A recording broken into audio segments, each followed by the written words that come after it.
The destruction of the planet today is a reality.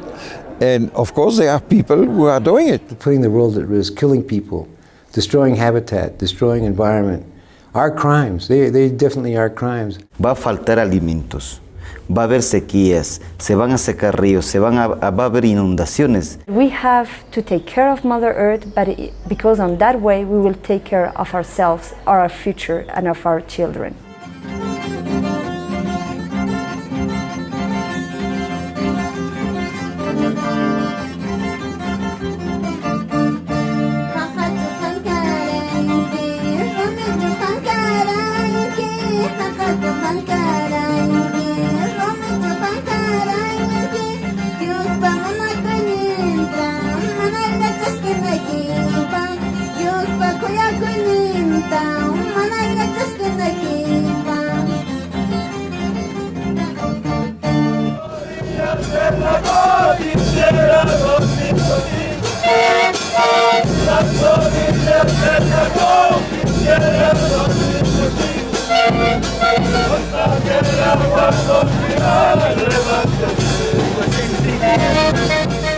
Aquí es el encuentro de todos los pueblos del continente.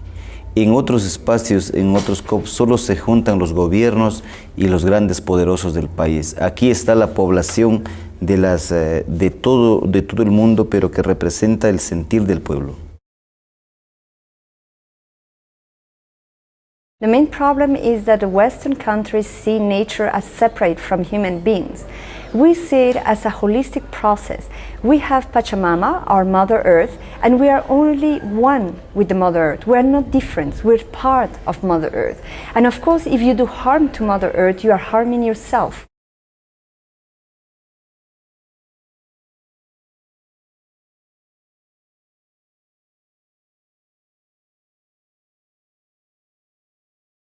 There is, of course, an institution of the United Nations about climate, but they have absolutely no juridical power. What has been done is almost nothing. There, you see, of course, we had the failure of Copenhagen, and now we try to do something in Cancun. But the United Nations have not the real instrument to have an international policy. It depends very much from the individual states, and the powerful state can change the whole orientation of the policy. So if we can have permanent instrument obliging the states to respect some norms, that would be another situation. This is a possibility because it exists in the United Nations. There are 2 international tribunals.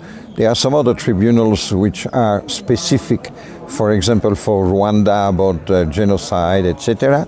And there are also some other international tribunals like the European Court for Human Rights or the Inter-American Court for Human Rights. So it is already a tradition in the United Nations to establish tribunals.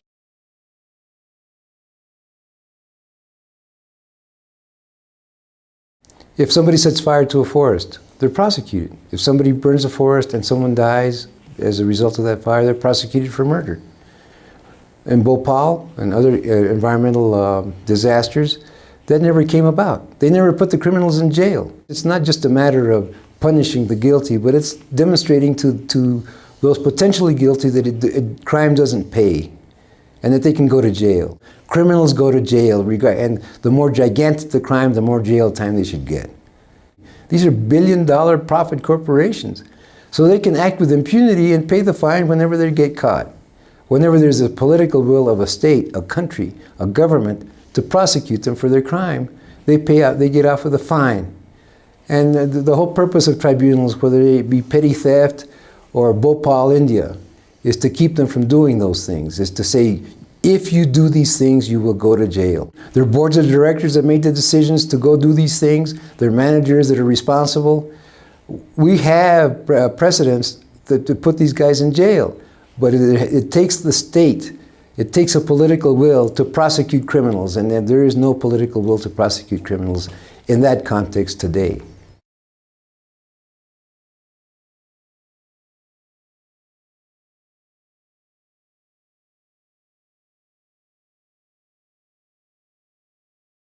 Lo que pasa en los países del norte todavía, en muchos de los pueblos, en muchos de los países, aún no sufren el efecto, pero ya va a llegar el efecto de aquí a 5 a 3 años, pongamos.